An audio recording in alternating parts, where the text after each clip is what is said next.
Shalom, shalom, gente do céu. Vamos agora para a nossa reflexão do dia. Isso mesmo.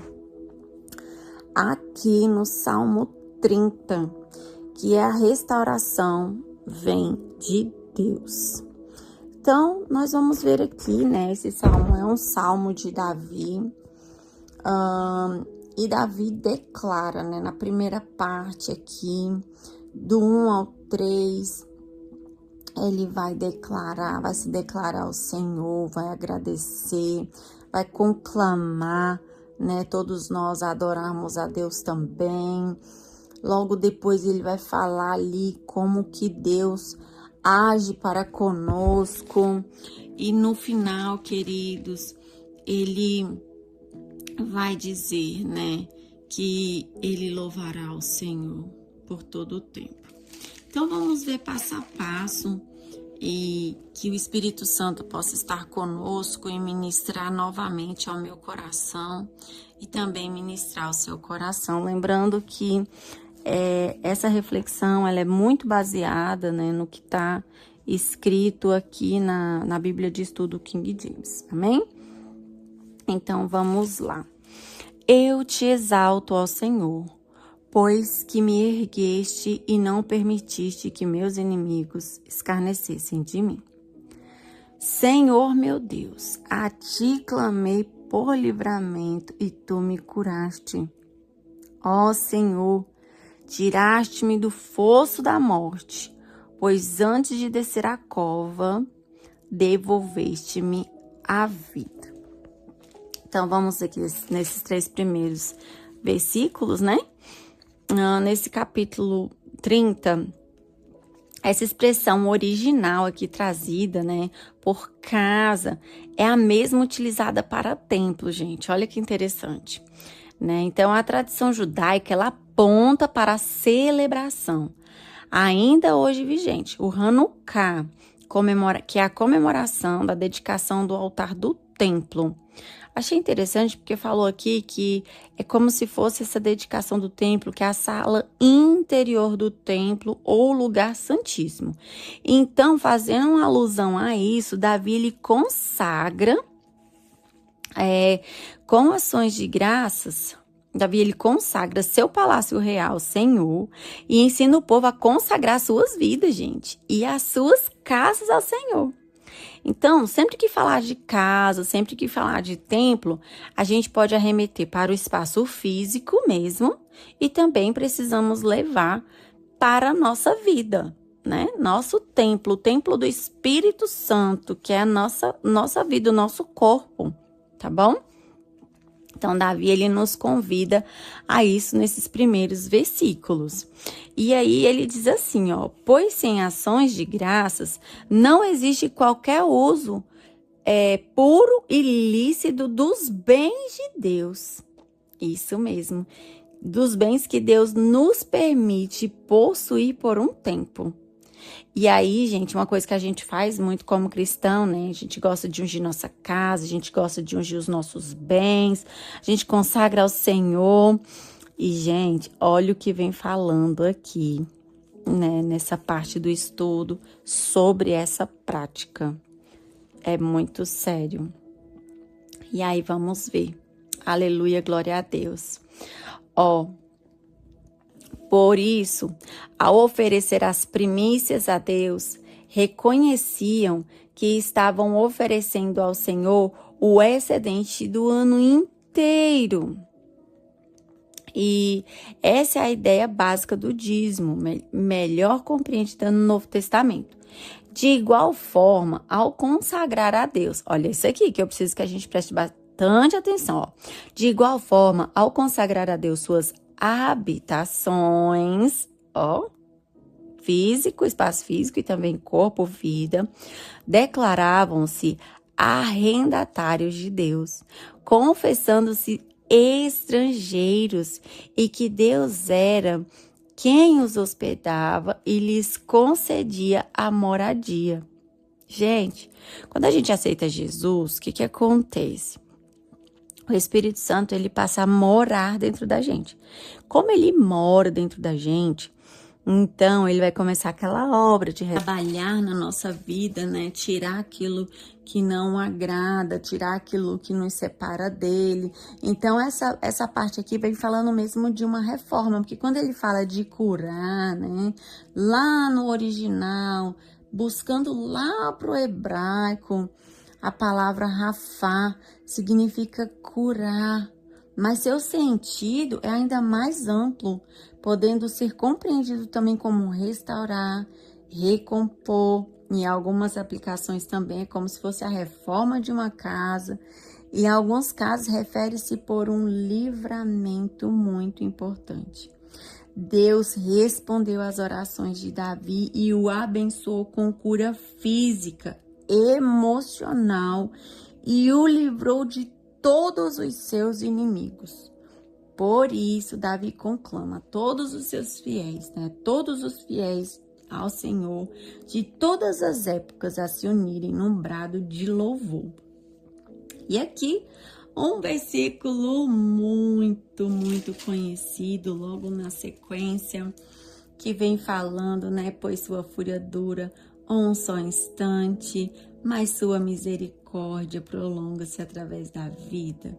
E o pranto, ele pode durar uma noite, mas a alegria nasce ao romper do dia.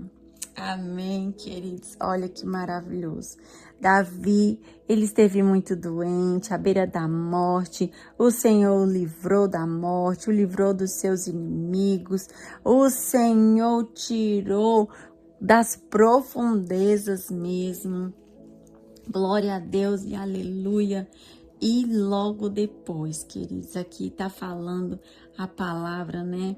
Que o termo hebraico transliterado indignação deve ser compreendido ao lado da expressão pequeno intervalo de tempo, demonstrando a cólera ou a ira momentânea do Senhor com a sua repreensão e correção.